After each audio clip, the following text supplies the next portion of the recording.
The MCAT Podcast, session number 110.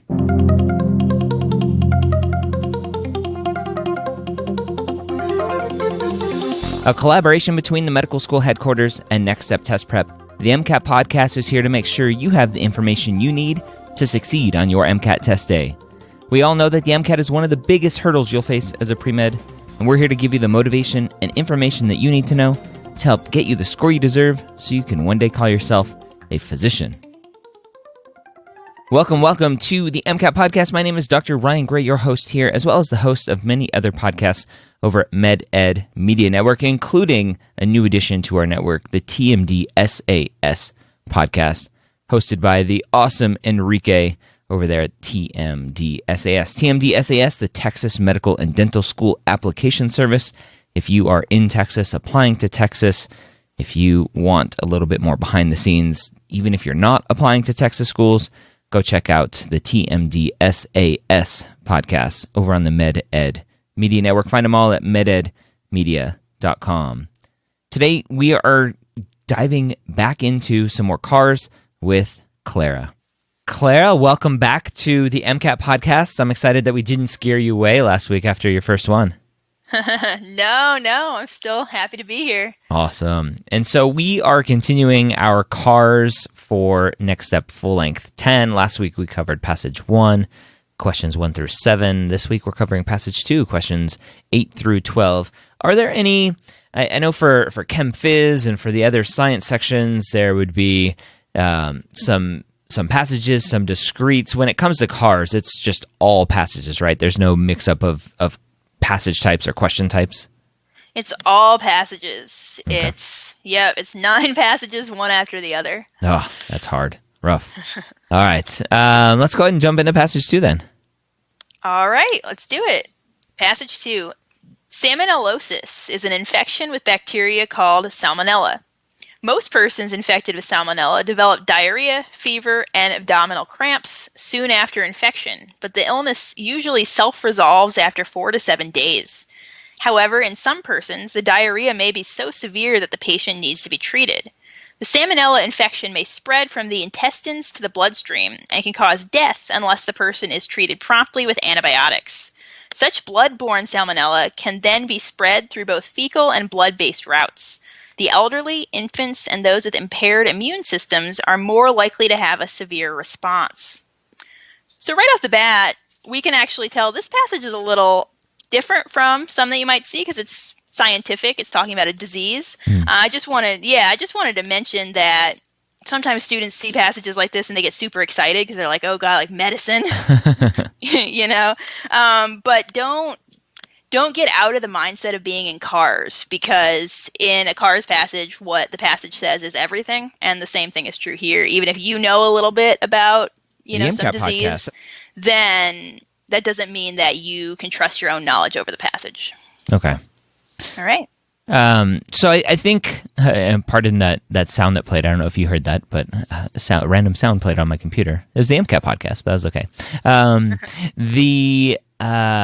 I think a lot of students, I'm glad you mentioned that, like stay in cars mode, because a lot of students will go, ooh, biology, right? And they'll switch to biology mode and try to be more scientific with their thinking instead of cars thinking. So I like that call out there. Absolutely. And that applies for anything you have outside knowledge about. Like if you know a lot about tennis and the passage is about tennis, don't trust your own knowledge, trust the passage. Okay, perfect. All right. So moving on, humans obtain salmonella by eating foods contaminated with animal feces. Contaminated foods are often of animal origin, such as beef, poultry, milk, or eggs, but any food, including vegetables, may become contaminated. Thorough cooking kills salmonella. Food may also become contaminated by the hands of an infected food handler who did not wash hands with soap after using the bathroom. People may also become infected if they do not wash their hands after contact with pets or pet feces. Reptiles such as turtles, lizards, and snakes are particularly likely to harbor salmonella. Many chicks and young birds carry salmonella in their feces. People should always wash their hands immediately after handling a reptile or bird. Adults should also ensure that children wash their hands after handling a reptile or bird or after touching its environment. So just a quick note on what to highlight, because this might start to sound super repetitive here, like, oh, wash hands, wash hands. wash your hands. Yeah. Yeah. These animals have salmonella. But there are a couple quick little points in the paragraph I just read. It's really helpful when you're highlighting or taking notes to pay a lot of attention to strong language, like strong opinions, for example, or like comparisons. So I saw a comparison in the past paragraph. Here it is. So we have reptiles are particularly likely to harbor salmonella. So that particularly likely is a great thing to highlight, because that's saying, oh, they're actually especially likely, like more likely. And that's a great opportunity for a question. Yep. Okay. One of those questions that's least likely, most likely kind of questions. Totally could be. Okay. All right. So last paragraph. The pasteurization of milk and the treatment of municipal water supplies are highly effective prevention measures that have been in place for decades. In the 1970s, small pet turtles were a common source of salmonellosis in the United States. So, in 1975, the sale of small turtles was banned in this country. However, in 2014, they were still being sold, and cases of salmonella associated with pet turtles have been reported. Improvements in farm animal hygiene, in slaughter plant practices, and in vegetable and fruit harvesting and packing operations may help prevent salmonellosis caused by contaminated foods.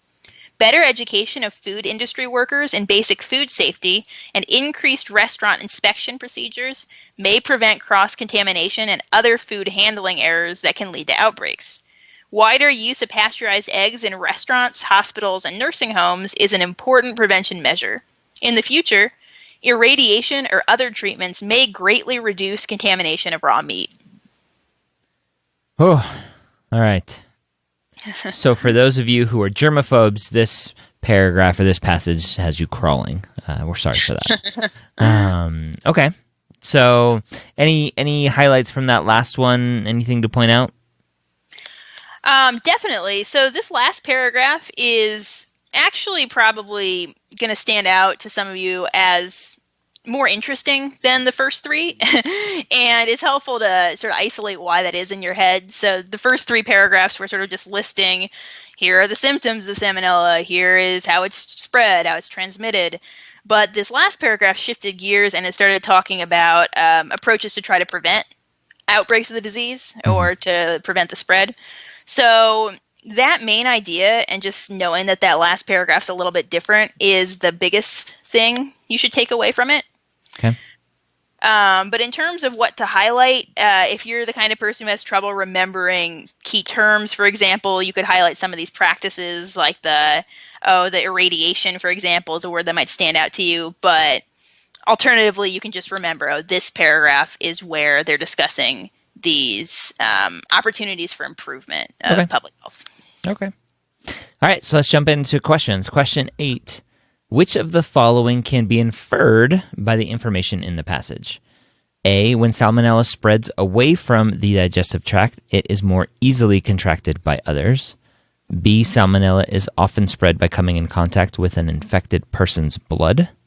C, the digestive tract is the only part of the body capable of sustaining salmonella. Or D, salmonella exists in small degree in the intestines of every person. So it says in paragraph 2, humans obtain salmonella by eating foods contaminated with animal feces.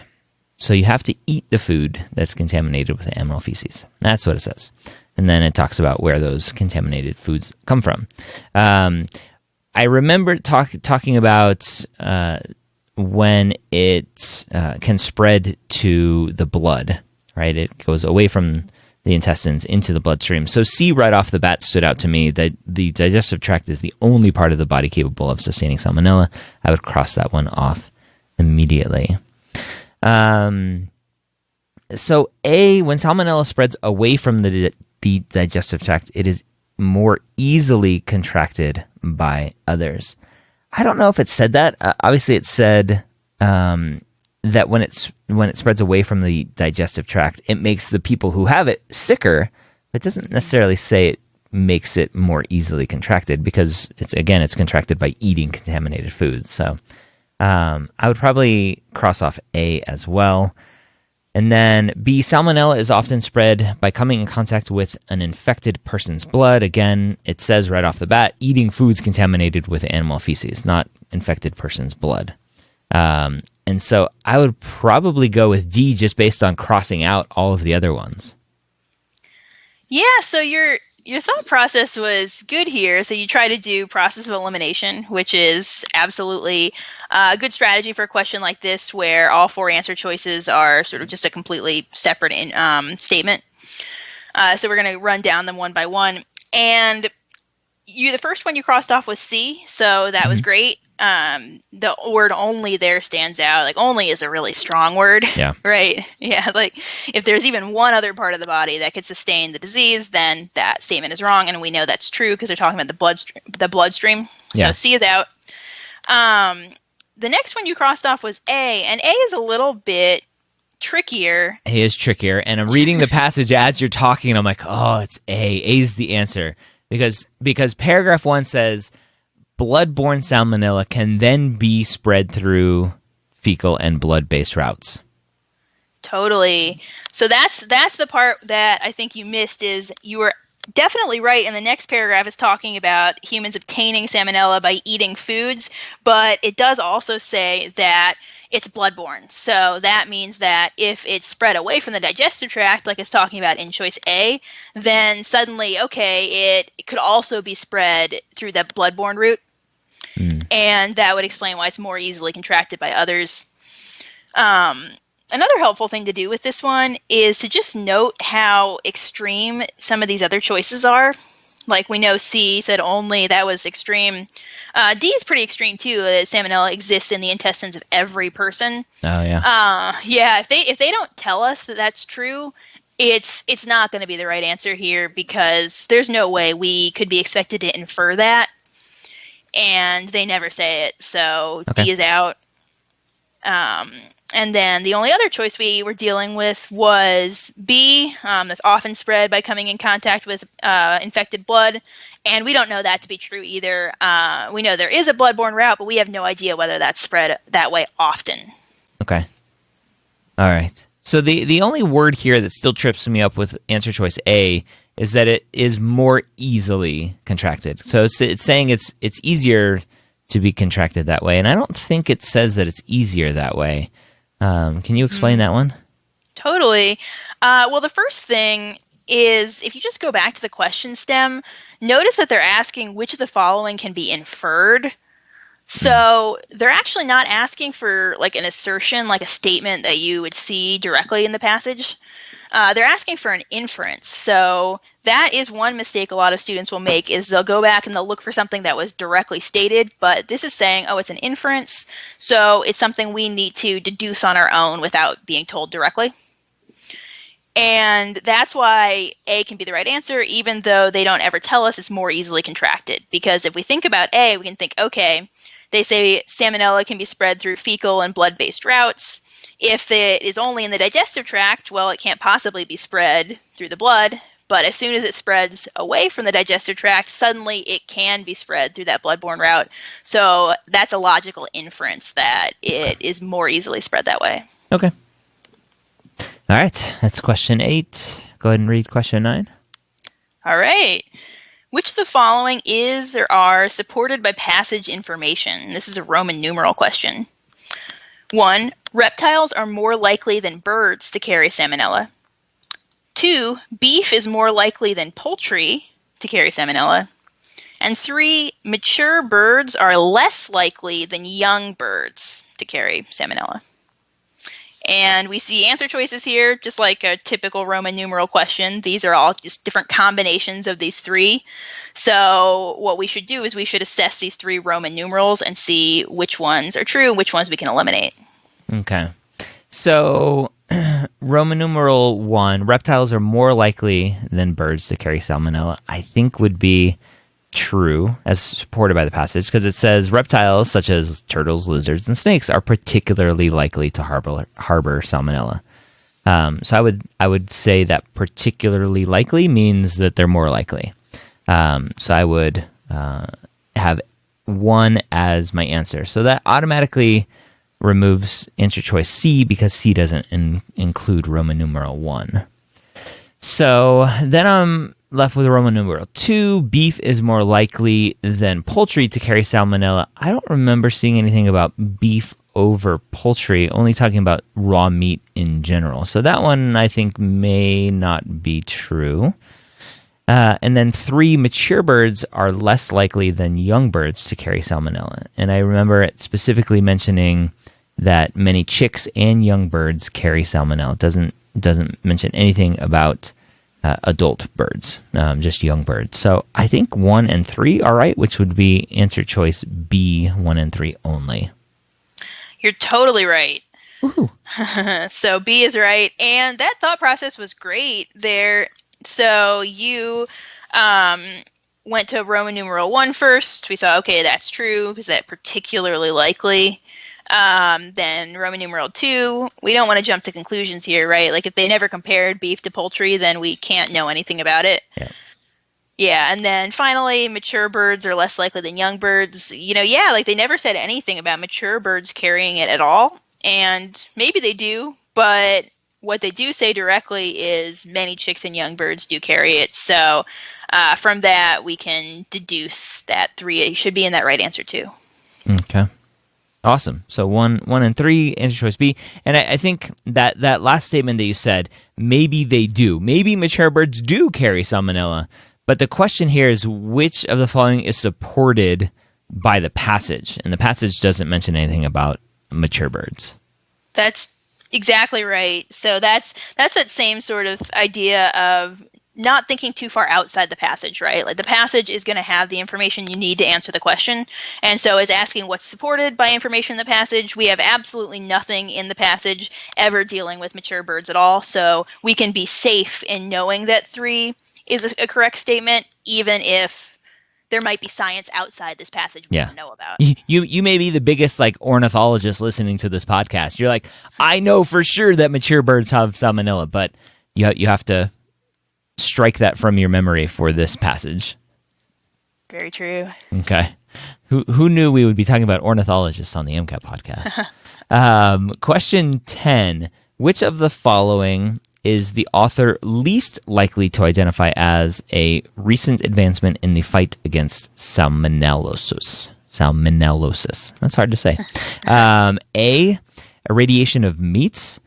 B, pasteurization of milk. C, increased restaurant inspections. Or D, improvements in animal hygiene. So they're asking least likely to identify as an advancement to fight against the spread of this disease.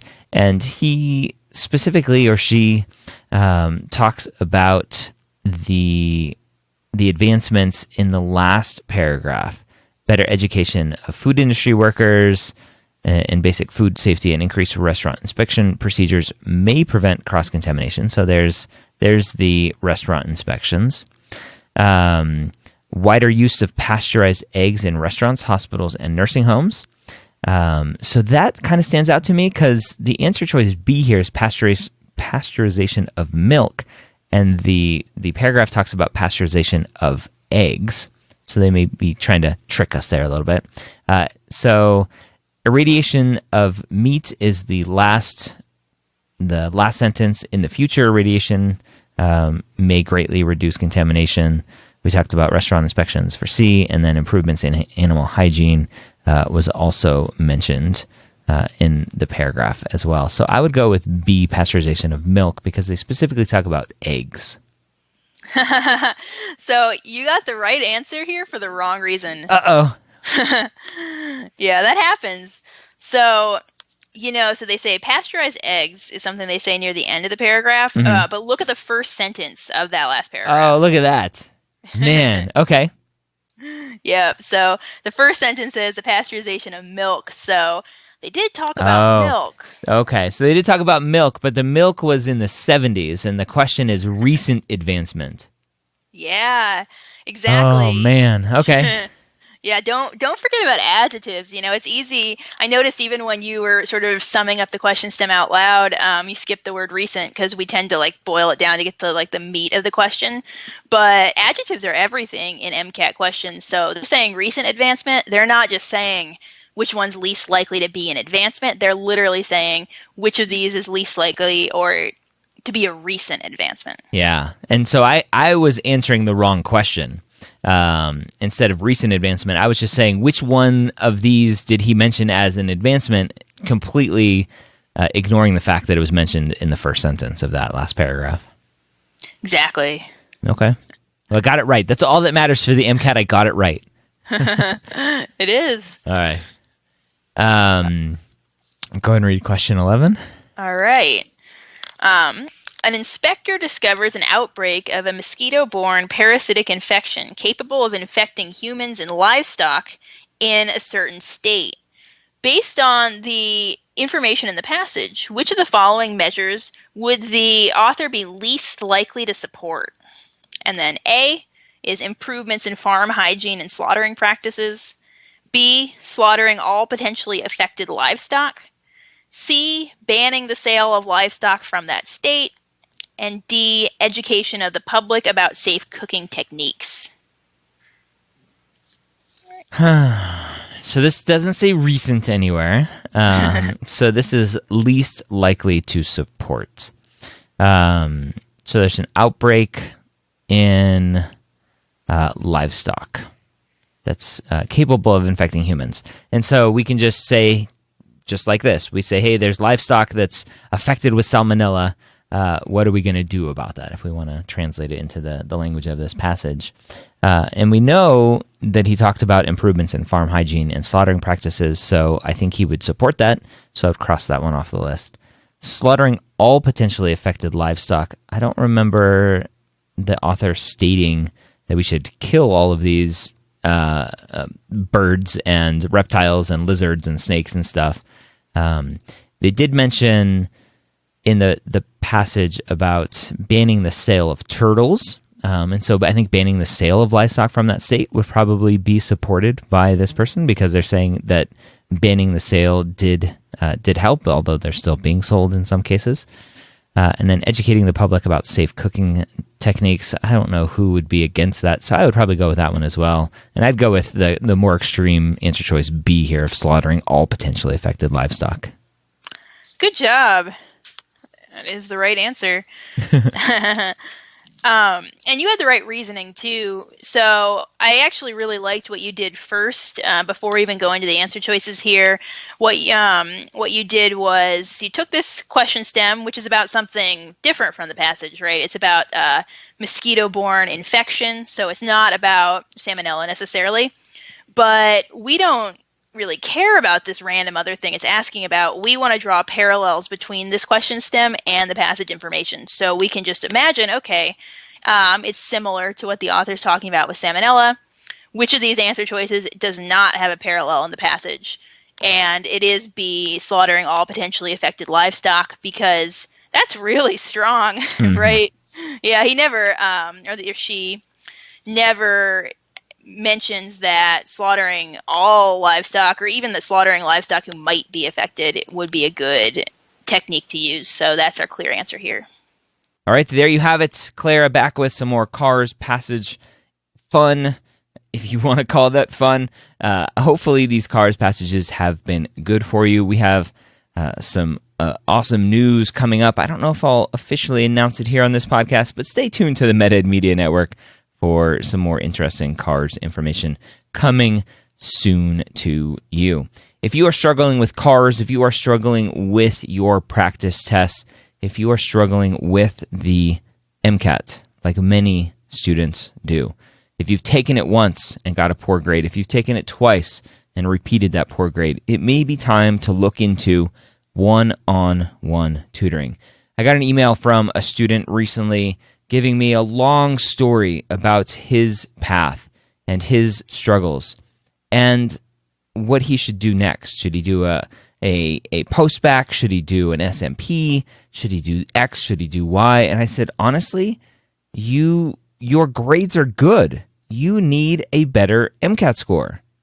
But you can't do a postbac to make up for a poor MCAT score. You can't do an SMP to make up for a poor MCAT score. That's not how it works. They're two separate parts of your application, your GPA and your MCAT. You need a good MCAT score. So if you have a good GPA, it's the MCAT that's missing. Don't do a postbac or an SMP just because you have a poor MCAT score. Figure out how to improve your MCAT. You can go spend $50,000 to get an SMP when all you really needed to do was spend a couple thousand and get private one-on-one tutoring from Next Step. Go check them out, nextsteptestprep.com. Use the promo code MCATPOD, that's all capital letters, MCATPOD, to save some money on tutoring, their course, or on their full-length practice exams. Hope you have a great week. We'll see you next time here on the MCAT Podcast.